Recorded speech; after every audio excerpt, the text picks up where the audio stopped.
कर दिया चालू? ठीक है, आइए ध्यान देते हैं। सो फ्लूइड स्टैटिक्स में जो पहला पार्ट था हमारा फ्लूइड का इंट्रोडक्शन और फ्लूइड प्रॉपर्टीज हमने देख लिया था। सुन रहे हो यार विक्रांत? देख लेना। सो फ्लूइड प्रॉपर्टीज में अगर बात करें, डेंसिटी देख लिया था, स्पेसिफिक वेट देख लिया था जिसको हम वेट डेंसिटी भी बोलते हैं, स्पेसिफिक ग्रेविटी देख लिया था जिसको हम रिलेटिव डेंसिटी बोलते हैं। उसके बाद हमने कंप्रेसिबिलिटी देख लिया था। उसके बाद हम लोगों ने विस्कोसिटी देखा जिसमें डायनामिक देखा, काइनेमेटिक देखा। उसके बाद हम लोगों ने सरफेस टेंशन देखा। उसके बाद हम लोगों ने देखा क्या देखा यार सरफेस टेंशन के बाद? सरफेस कैपिलैरिटी देखा, कैपिलैरिटी देखा, मस्त कैपिलैरिटी का इफेक्ट देखा। H इक्वल्स टू क्या फॉर्मूला होता है यार? 4 sigma cos theta upon rho G D, ये सब देख लिया। उसके बाद हम लोगों ने वेपर प्रेशर देखा जिसमें हम लोग कैविटेशन फिनोमिना देखा। कैविटेशन को एलिमिनेट कैसे किया जा सकता है वो भी देखा। टरबाइन में कैसे एलिमिनेट करेंगे शर्मा जी बताओ? टरबाइन में कैविटेशन को कैसे एलिमिनेट करेंगे? आउटलेट में ड्राफ्ट ट्यूब लगाएंगे, ड्राफ्ट ट्यूब लगाओ। पंप में कैसे करेंगे? इनलेट पे कैविटेशन होता है, सो क्या देंगे? नेट पॉजिटिव सक्शन हेड देंगे। वो क्या है बाद में समझाऊंगा। तो इतनी सारी चीजें देख लिया। इसी में एक चीज मैंने और भी बताया आपको कि टाइप्स ऑफ फ्लूइड क्या होता है। सो टाइप्स ऑफ फ्लूइड मैंने पूरी तरीके से क्लियर कर रखा है। मुझे बताइए यार, n इज ग्रेटर देन 1 किसका होता है? Fluid behaviour index n is greater than 1 किसका होता है? क्या? न्यूटोनियन का n इज इक्वल टू 1 होता है भाई साहब। डाइलेटेंट फ्लूइड का होता है, ये मैंने क्लियर कर लिया। तो इतनी सारी चीजें मैंने आपको बताई और इस पे कुछ अभी मैंने न्यूमेरिकल भी करवा दिया आपको 5-7। ठीक है, एक शीट और दूंगा जो इस पे रिलेटेड क्वेश्चंस रहेंगे उसके। ठीक है, ठीक है। सो आज हम सेकंड टॉपिक हमारे फ्लूइड स्टैटिक का सेकंड टॉपिक स्टार्ट करने जा रहे हैं, फ्लूइड प्रेशर, जो कि आपको थोड़ा थोड़ा पहले से आइडिया है। सो फ्लूइड प्रेशर क्या चीज होता है जी? कोई भी फ्लूइड जिस सरफेस के कांटेक्ट में आएगा, जिस भी सरफेस के, जैसे कि एक कंटेनर है मान के चलिए, इसमें फ्लूइड भरा हुआ है और ये जो प्रेशर की हम बात कर रहे हैं वो स्टैटिक कंडीशन में हमारा फ्लूइड, हम फ्लूइड स्टैटिक्स में ही है। सो ये फ्लूइड जिस भी सरफेस के कांटेक्ट में आएगा उसमें सिर्फ और सिर्फ कौन सा फोर्स एक्सर्ट करता है? Normal force. शियर फोर्स आता है क्या? नहीं आता। शियर फोर्स ऑलवेज क्या रहता है? 0 रहता है। जब वो स्टैटिक कंडीशन में तो शियर फोर्स ऑलवेज क्या रहता है? 0। एक नॉर्मल फोर्स एक्सर्ट करता है। यही normal force per unit area क्या कहलाता है जी? फ्लूइड। इससे ज्यादा कुछ है क्या? इससे ज्यादा कुछ है ही नहीं। नॉर्मल फोर्स जो एक्सर्ट करता है फ्लूइड जिस भी सरफेस के कांटेक्ट में, अब इंक्लाइन सरफेस, ऐसे वाला कोई गिलास है मान के चलो, ऐसा वाला गिलास आता है क्या?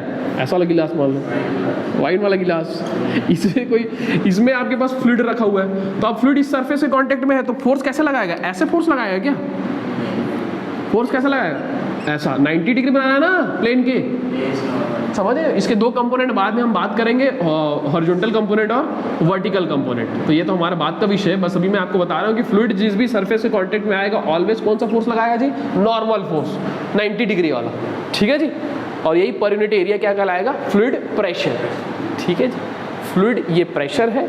उसके बाद इसको कैसे मेजर करते हैं जो हमारे सिलेबस में, उस पर हम चर्चा करेंगे। ये टॉपिक खत्म हो जाएगा। ठीक है जी, तो आइए सबसे पहले देखते हैं कि प्रेशर का मेजरमेंट कैसे कैसे किया जाता है, मतलब कितने टाइप के प्रेशर होते हैं बेसिकली। ठीक है, उस पर हम चर्चा करते हैं। प्रेशर, ये तो मैं आपको डेफिनेशन लिखवा भी दूंगा, होगा कॉपी में। तो ये तो समझ में आया हल्का हल्का कि हाँ यार, फ्लूइड जिस भी सरफेस के कांटेक्ट में आएगा उसमें एक फोर्स लगाएगा, वही फोर्स पर यूनिट एरिया, वो फोर्स ऑलवेज नॉर्मल होता है। इसीलिए जब भी आप प्रेशर अगर देखो किसी भी बॉडी में लग रहा है तो प्रेशर ऐसे थोड़ी बताते हो, कभी प्रेशर ऐसे दिखाते हैं? बताएंगे प्रेशर ऑलवेज कैसे बताओगे? ऐसे बताओगे, ऐसे प्रेशर लग रहा है, ऐसे ही बताते हो ना? नॉर्मल रहता है कि नहीं एयरप्लेन के? ठीक है। और ऑलवेज कैसा रहता है, किस नेचर का रहता है? कंप्रेसिव नेचर, कंप्रेसिव नेचर है ना यार, है कि नहीं? तभी तो मुझे वॉल्यूमेट्रिक स्ट्रेन आता है, वो क्या आता है? निगेटिव आता है। वॉल्यूमेट्रिक स्ट्रेन क्या आता है? निगेटिव नहीं आता। तो डीवी का मतलब क्या है? Final volume minus initial volume. और कंप्रेस कर दोगे इसको तो फाइनल वॉल्यूम ऑब्वियस सी बात है कम होगा ही, तो छोटे में बड़े को घटाओगे तो माइनस आना ही है, तो माइनस डीवी अपॉन डीवी लिखा रहता है। सही बात है ना? Volumetric strain, change in volume upon original volume. ठीक है, ठीक है। सो आइए देखते हैं कि कितने टाइप के प्रेशर होंगे, उसको समझते हैं। आइए प्रेशर मेजरमेंट को देखते हैं। आइए इधर देखिएगा आप आराम से, बस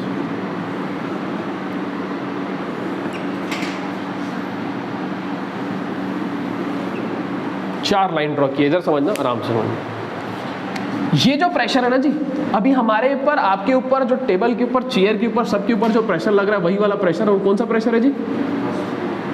एटमॉस्फेरिक प्रेशर। क्या होता है एटमॉस्फेरिक प्रेशर, कितना होता है? 1.01325 बार और 10.3 मीटर ऑफ वाटर और 760 mm ऑफ Hg और 14.7 psi पाउंड पर स्क्वायर इंच जो गाड़ी में हवा डलाते हैं। इतना तो आपको पता ही होना चाहिए। ये सब क्या है? और पास्कल में अगर बोल दे तो इसको किलो पास्कल में बोले तो 101.325 किलो पास्कल। और अगर बारी का क्या मतलब है यार, ऐसे लिख सकते हैं kg पर सेंटीमीटर स्क्वायर, सीजीएस यूनिट है ना। ये सब जो लिखा हुआ, क्या लिखा हो यार, क्या लिखा हुआ सब, जितना जो लिखा हो।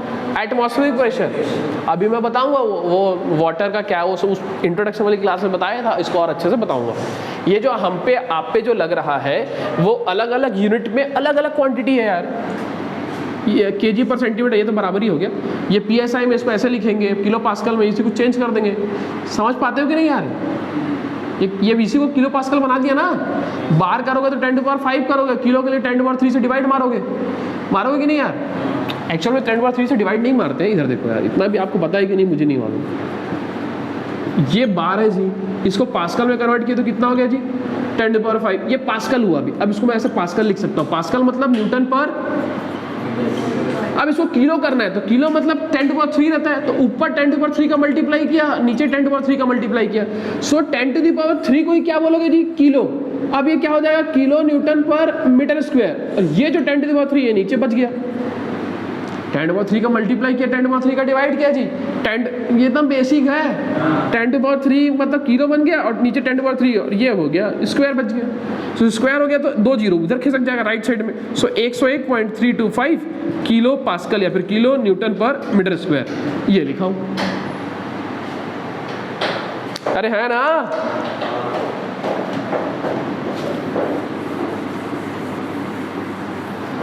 ठीक। सो ये जो सेकंड वाला लाइन लिखा हूं वो हमारा एटमॉस्फेरिक प्रेशर है अभी जो हम पे लग रहा है। ठीक है जी। अब देखिए, ये प्रेशर ऊपर है जी। ये जो मेजर किया हूं प्रेशर, जिससे भी मेजर किया होगा, ये जो प्रेशर आ रहा है वो सपोज एटमॉस्फेरिक प्रेशर से क्या आ रहा है जी? ज्यादा। और नीचे ऑब्वियस सी बात है वो क्या होगा? एटमॉस्फेरिक प्रेशर से क्या होगा जी? छोटा होगा, कम होगा। ठीक है, इधर आओ सुनो। ये जो प्रेशर है, ध्यान देना, ये वाला pressure is called absolute zero pressure. Absolute zero pressure is also called perfect vacuum. इस पर और चर्चा करेंगे। Is also called perfect vacuum. Absolute zero pressure सुनना भाई, ये 3 लाइन के बाद समझो, कहानी ही खत्म हो जाएगी। यहाँ से भी एग्जाम में क्वेश्चन आता है, न्यूमेरिकल भी आता है, कंसेप्चुअल क्वेश्चंस भी आते हैं और समझना जरूरी है, इसको ध्यान देना। अब समझिए बात। 2 प्रेशर हम जनरली डील करते हैं, ध्यान देना। पहला है गेज प्रेशर और दूसरा है एब्सोल्यूट प्रेशर।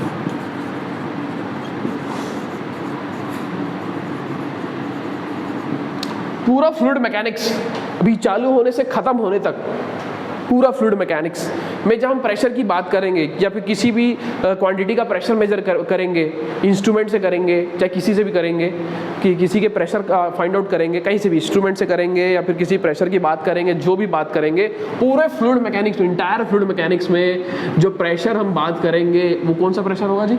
गेज में। इतना तो पहले आप दिमाग में रखिए। चाहे मैनोमीटर से मेजर करेंगे, हाइड्रोस्टैटिक लॉ से बात करेंगे, किसी भी कैसे भी प्रेशर निकालेंगे, पास्कल लॉ से निकालेंगे, कहीं से भी निकालेंगे, सब कौन सा प्रेशर होगा जी? Gauge pressure. अब ये गेज प्रेशर होगा क्या, ध्यान देना, समझना। सो गेज प्रेशर की अगर हम बात करें तो एक जीरो होगा, कोई भी चीज का जीरो होता है ना यार, उसके बाद फिर चालू होता है प्लस में और दूसरा क्या होता है? माइनस में। तो गेज प्रेशर के लिए जो जीरो प्रेशर होगा वो ऑलवेज क्या होगा जी? Atmospheric pressure. एटमॉस्फेरिक प्रेशर से ऊपर जाओगे, ये देखो, ये एटमॉस्फेरिक प्रेशर से ऊपर जब जाने लगोगे, एटमॉस्फेरिक प्रेशर कितना मतलब 1.01 बार यार। 2 बार पे चले जाओगे तो एटमॉस्फेरिक प्रेशर ऊपर हो गया। यहाँ का प्रेशर अगर 2 बार कर दूंगा, अभी तो 1.0325 बार है, 2 बार कर दूंगा तो एटमॉस्फेरिक प्रेशर ज्यादा हो गया, 3 बार कर दूंगा तो और ज्यादा हो रहा है, ज्यादा होते जा रहा है, 4, 5, 6 बार, 10 बार, 8 बार। यानी कि एटमॉस्फेरिक प्रेशर से जब ऊपर जाओगे is called positive gauge pressure. So क्या बोलेंगे जी? क्या बोलेंगे? Positive gauge pressure, positive gauge pressure. और अभी हम पे जो आप पे लग रहा है, कितना गेज प्रेशर लग रहा है? हम पे और आप पे जो भी प्रेशर लग रहा है, कितना गेज प्रेशर लग रहा है? 0, क्योंकि हम पे और आप पे कौन सा प्रेशर लग रहा है? एटमॉस्फेरिक। और गेज के अकॉर्डिंग, गेज के लिए जो रेफरेंस और 0 प्रेशर है वो कौन सा प्रेशर है? एटमॉस्फेरिक। सो हम पे और आप पे कौन सा प्रेशर लग रहा है? गेज में अगर बात करूँ तो 0 गेज प्रेशर। समझ रहे हो इस बात को? जैसे कि हमारा जो पानी फ्री सरफेस है, फ्री सरफेस, ध्यान देना आगे काम आएगा। ये फ्री सरफेस है। फ्री सरफेस कहने का मतलब इधर पानी है, इधर दूसरे फ्लूइड का इंटरेक्शन है, वो क्या है जी? एयर। सो फ्री सरफेस में कौन सा प्रेशर लगता है? तो अगर अब मैं जब फ्लूइड में बात करूंगा तो यहाँ पर प्रेशर 0 लिख दूंगा तो घबराओगे तो नहीं कि फ्री सरफेस में मैं प्रेशर 0 लिख दूंगा? तो प्रेशर 0 क्यों लिखा? क्योंकि जहां पर भी मैं स्टडी कर रहा हूँ मैं हमेशा गेज प्रेशर की बात करूंगा, और फ्री सरफेस में एटमॉस्फेरिक प्रेशर ऐड करता है, और गेज प्रेशर के लिए एटमॉस्फेरिक प्रेशर रेफरेंस प्रेशर होता है, 0 प्रेशर होता है। समझ पा रहे हैं क्या? इसीलिए फ्री सरफेस में अब जब हम आगे स्टडी करेंगे सो ऑलवेज प्रेशर क्या लेंगे? फ्री सरफेस में प्रेशर को क्या लेंगे? 0। क्यों लेंगे? इतनी बात समझ में आई क्या? क्योंकि फ्री सरफेस पे एटमॉस्फेरिक प्रेशर ऐड करेगा और गेज प्रेशर के लिए एटमॉस्फेरिक प्रेशर 0 होता है। वहीं से चालू होता है यार, ठीक है। अब अगर ये एटमॉस्फेरिक प्रेशर होता है जो हम पे आप पे लग रहा है 1.0325 बार 14.7 psi, उससे जब तुम नीचे चले जाओगे, ऑब्वियसली बात, इस क्वांटिटी से नीचे जाओगे तो it's called negative gauge pressure, या फिर sometimes called partial vacuum pressure, या फिर simply called vacuum pressure. Exam में लिख के आएगा यार वैक्यूम प्रेशर, क्वेश्चन न्यूमेरिकल में आता है। कभी वैक्यूम प्रेशर मेजर करेगा किसी क्वांटिटी का, सो वैक्यूम प्रेशर मेजर कर रहा है, दैट मींस ये आपको समझना है कि जिस भी क्वांटिटी का वो प्रेशर मेजर कर रहा है उसका प्रेशर एटमॉस्फेरिक प्रेशर से क्या है? कम है। It's called vacuum pressure, it's called negative gauge pressure. ठीक है जी। सो एटमॉस्फेरिक से पीछे चले जाओगे, नीचे कम में जाओगे तो क्या कहलाएगा जी?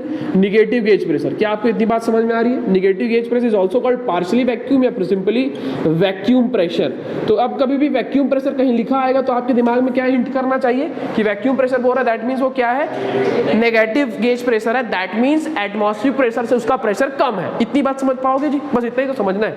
गेज प्रेशर एग्जाम में पूछ लेता है यार, गेज प्रेशर के लिए जो रेफरेंस प्रेशर होता है वो कौन सा होता है? Atmospheric pressure. इतनी बात समझ में आएगी? पहला। दूसरा कौन सा प्रेशर है? Absolute pressure. सो एब्सोल्यूट प्रेशर के लिए जो रेफरेंस प्रेशर होगा, रेफरेंस प्रेशर जो होगा, रेफरेंस, वो होता है एब्सोल्यूट 0 प्रेशर। अब सुनो, ये एब्सोल्यूट 0 क्या चीज है? एब्सोल्यूट 0 प्रेशर, तो सुनो मेरी बात। एब्सोल्यूट 0 प्रेशर जो है एक कंडीशन पे आता है, वो कंडीशन क्या चीज है? ये कंडीशन भी एग्जाम में पूछता है यार, -273.15 डिग्री सेंटीग्रेड और 0 डिग्री केल्विन। आइस कब जमता है? 0 पे, 0 डिग्री सेंटीग्रेड जमना चालू हो जाता है। बर्फ यार 0 पे, फिर वो माइनस में जाता जाएगा, -1 डिग्री, 2 डिग्री, 4 डिग्री, 5 डिग्री। कितने डिग्री बोल बात कर रहा हूँ मैं? 0.15 डिग्री सेंटीग्रेड, जिसको हम 0 डिग्री केल्विन बोलते हैं, है ना? ये एग्जाम में पूछेगा यार एब्सोल्यूट 0 प्रेशर कौन से टेम्परेचर पे आता है, तो आप इतना बताओगे। ध्यान देना, इस पे होगा क्या? ध्यान देना, इस पे होता क्या है? इस टेम्परेचर पे जो प्रेशर होगा इस कॉल्ड, इससे ज्यादा कुछ है नहीं। दूसरा चीज ध्यान देना, जब ये कंडीशन रीच करेगा तो जो भी बॉडी होगी, जैसे कि मैं कैसे बताऊं आपको, जैसे मैं इसको जैसे मेटल है यार, ध्यान देना, इसको मैं हीट करूंगा, मेटल है मेटल, इसको जब मैं हीट करूंगा तो कुछ देर बाद आपको हीट लगेगा कि नहीं लगेगा? आपके हाथ में वो थर्मल कंडक्टिविटी के कारण हीट धीरे धीरे आपके हाथ तक पहुंचेगा ना कुछ देर के बाद। अब एयर रहेगा तो एयर वाला रॉड रहेगा तो बहुत देर बाद पहुंचेगा, लिक्विड रहेगा तो एयर से जल्दी पहुंच जाएगा लेकिन सॉलिड से लेट पे पहुंचेगा। प्योर मेटल रहेगा, प्योर मेटल का रॉड, वुड का रॉड, नॉन मेटल का रॉड, और है क्या कोई रॉड? हाँ, मेटल का रॉड, नॉन मेटल, पानी का रॉड पॉसिबल नहीं मान लेते, और ये किसका रॉड? एयर का रॉड भी पॉसिबल नहीं है। Metal, non metal, water, air, आग जल रहा है इधर, एक छोर मैं पकड़ा, एक छोर पे आग पे रखना, एक छोर मैं पकड़ा हुआ। Metal, non metal, liquid, water, air, लगाओ यार आग में। किसमें सबसे पहले मुझे गर्मी का फील होगा? मेटल पे, क्योंकि इसकी थर्मल कंडक्टिविटी ज़्यादा होती है। थर्मल कंडक्टिविटी जो हीट को ट्रांसफर करने की एबिलिटी बताता है, जो मेटल का सबसे ज़्यादा होता है, प्योर मेटल का सबसे ज़्यादा होता है थर्मल कंडक्टिविटी। ठीक है ना जी? तो मैं बोल रहा हूँ कि ये जो जितनी भी, और उसके बाद किसका होगा, नॉन मेटल, उस वुड का, उसके बाद किसका होगा, वाटर का, उसके बाद किसका होता है, एयर का। थर्मल कंडक्टिविटी सबसे कम किसका होता है, एयर का। अब सुनो मेरी बात, मैं ये सब क्यों बता रहा हूँ, ध्यान देना। मैं ये बताना चाह रहा हूँ कि जैसे मेटल में मुझे हीट लगा, ध्यान देना, तो इससे होगा क्या, जब यहाँ पर हीट जलता है ना, तो ये मॉलिक्यूल्स अपनी एनर्जी को देने लगता है, ये ले भाई तू भी रख, मैं ही क्यों जलूं, तू भी जल, तू भी जल, तू भी जल, तू भी जल, ये एनर्जी ट्रांसफर करते जाते हैं, तो फिर आपको भी जलन महसूस होगा। मतलब ये वाला मॉलिक्यूल्स भी हीट होने लगेगा यार, ये वाला मॉलिक्यूल्स अपनी एनर्जी को भेजते जाता है, ये एक्साइटेड हो जाता है, ये ले भाई तू भी रख, अच्छा है मार्केट में नया हीट करोगे तो इसको लगेगा हीट, तो ये भी बोला तू भी फील ले भाई, नया आया है, तू भी फील ले, तू भी फील ले, तू भी फील ले, तू भी फील ले, तू भी फील। ये ऐसी मॉलिक्यूल्स एनर्जी को ट्रांसफर करते हैं, चाहे वो साउंड एनर्जी हो, चाहे वो हीट एनर्जी हो, कोई सी भी एनर्जी हो, समझ रहे हो, ऐसी मॉलिक्यूल्स एक दूसरे को ट्रांसफर करते जाते हैं। लेकिन ये जो कंडीशन हो, एग्जाम में आया हुआ क्वेश्चन पे चर्चा कर रहा हूँ, ध्यान देना, ये जो कंडीशन होगा ना, जिसमें ऑलवेज ये तभी पॉसिबल है जब वो, तुम पढ़े हो कि नहीं पढ़े यार फिजिक्स में, जब मॉलिक्यूल्स वाइब्रेट करते हैं, उसके अंदर काइनेटिक एनर्जी रहती है, पोटेंशियल एनर्जी रहती है, तभी वो एनर्जी को एक्साइट करते हैं, भेजते हैं आगे। तो इस कंडीशन में क्या होता है, मॉलिक्यूल्स की काइनेटिक एनर्जी और पोटेंशियल एनर्जी क्या हो जाती है जी, जीरो, एकदम शांत बैठ जाएंगे, मॉलिक्यूल शांत हो जाएंगे, कोमा में चले जाएंगे। अब तुम इनको हीट दो, कोई मतलब ही नहीं, इनको दूसरे को देंगे ही नहीं, समझ रहे हो यार, चुपचाप शांत हो जाएंगे। एग्जाम में क्वेश्चन ये तो पूछता ही है, ये तो पूछता ही है कंडीशन, ये भी पूछता है कि उसमें उस कंडीशन में क्या होगा, काइनेटिक एनर्जी और पोटेंशियल एनर्जी क्या हो जाएगी। एक क्वेश्चन और पूछता है कि एब्सोल्यूट जीरो प्रेशर के कंडीशन में किसी बॉडी का, किसी सब्सटेंस का मोमेंटम क्या होगा, तो मोमेंटम क्या होगा यार, जीरो। काइनेटिक एनर्जी जीरो मतलब वेलोसिटी जीरो, मॉलिक्यूल्स का, तो मोमेंटम भी क्या हो जाएगा, जीरो। अरे वेलोसिटी जीरो हो गई ना, काइनेटिक एनर्जी मतलब half mv square, velocity zero हो गई, सो वेलोसिटी जीरो हो गई तो मोमेंटम भी जीरो होगा। मास है, चुपचाप पड़ा हुआ है, कोमा है, मास है लेकिन वेलोसिटी नहीं, तो मोमेंटम कहाँ से आएगा यार, है ना। मोमेंटम मतलब मास इंटू वेलोसिटी, मास तो है मॉलिक्यूल्स का लेकिन वेलोसिटी नहीं है, काइनेटिक एनर्जी जीरो।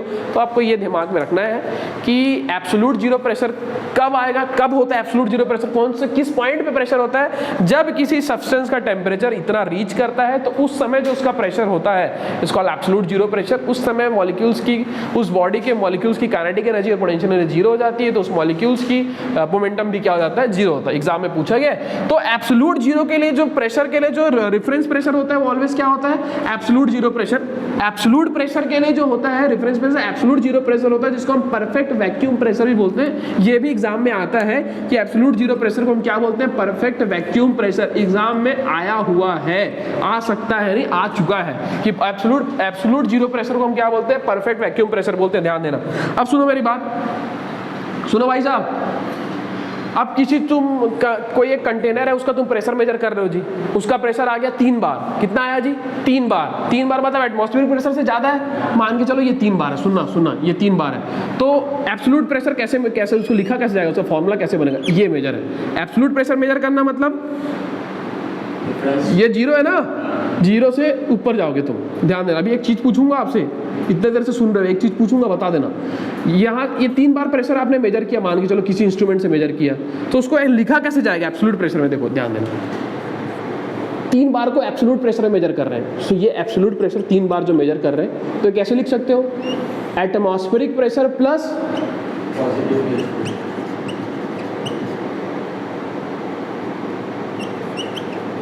क्या हम ऐसा लिख पाएंगे? एग्जाम में बार बार ये फॉर्मूला पूछा गया है, यही फॉर्मूला क्या कि एब्सोल्यूट प्रेशर किसी एक पॉइंट का प्रेशर मेजर किया यार, सो एब्सोल्यूट के टर्म में कैसे लिखोगे, atmospheric pressure plus gauge pressure, atmospheric pressure plus gauge pressure. यही फॉर्मूला एग्जाम में बहुत बार पूछा गया, बहुत बार, कि absolute pressure is equal to क्या होता है, किसी पॉइंट पे absolute pressure is equal to क्या होता है, atmospheric pressure plus gauge pressure. सुन रहे हो जी? अब एग्जाम में ये भी पूछ लेता है गेज प्रेशर क्या होता है, तो तुम क्या बोलोगे यार, एब्सोल्यूट प्रेशर माइनस, तुम चाय पी के आया करो यार तुम गेज प्रेशर इक्वल टू क्या हो जाएगा, absolute pressure minus atmospheric pressure. Atmospheric pressure equal to क्या हो जाएगा, absolute pressure minus gauge pressure. सुन रहे हो कि नहीं यार? ये फॉर्मूला बहुत बार एग्जाम में पूछा गया है। अब सुनो मेरी बात, मुझे ये बताओ इधर, अब मुझे आप लोग बता दो इधर, गेज प्रेशर पॉजिटिव और निगेटिव होता है या नहीं होता है? पॉजिटिव और निगेटिव होता है। एब्सोल्यूट प्रेशर पॉजिटिव और निगेटिव होता है क्या? पॉजिटिव और निगेटिव होगा? देख के बताओ। हो सकता है।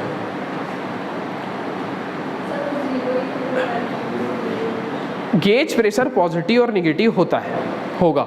क्या एब्सोल्यूट प्रेशर भी पॉजिटिव और निगेटिव होगा? नहीं होगा। ऑलवेज एब्सोल्यूट प्रेशर, इससे नीचे कोई बात ही नहीं होगी यार, इससे नीचे कोई बात ही नहीं है। एब्सोल्यूट प्रेशर ऑलवेज क्या रहता है? पॉजिटिव। और जो गेज प्रेशर है वो पॉजिटिव भी हो सकता है और क्या हो सकता है? निगेटिव भी हो सकता है। इतनी बात समझ में आई जी?